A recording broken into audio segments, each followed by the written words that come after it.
We live in an age of confusion, and we think this is a modern phenomenon, but it isn't. If we look at the book of Matthew, chapter 16 and verses 13 to 17, Jesus asked a question. And by the way, this is part of Jesus' personality. Even though he knew everything, he always asked questions. More on this later. And he asked his disciples, "Who do men say that I am?"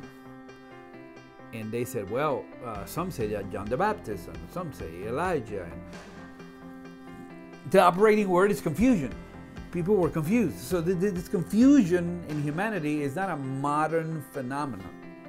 This has happened since the beginning of time.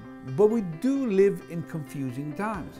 People are confused about their purpose, their role in the world. People are confused about religion and which religion to choose. And there's all types of questions, some of them that have never been asked. And the answers to the questions seem to shift with every generation. If we are going to be effective in becoming personable and sharing a personal faith, we have to make sure that confusion dissipates.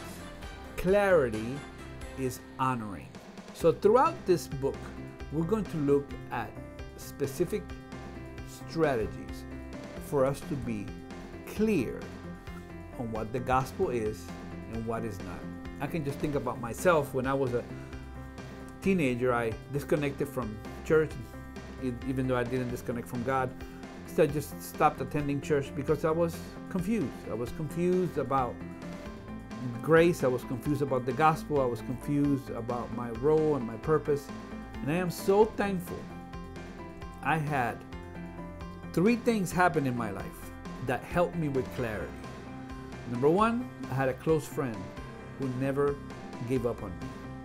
Number 2, I had the prayers of my mother. And number 3, I had the grace of God.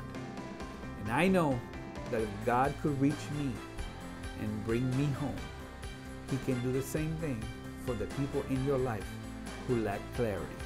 So enjoy chapter 2. I'm confused.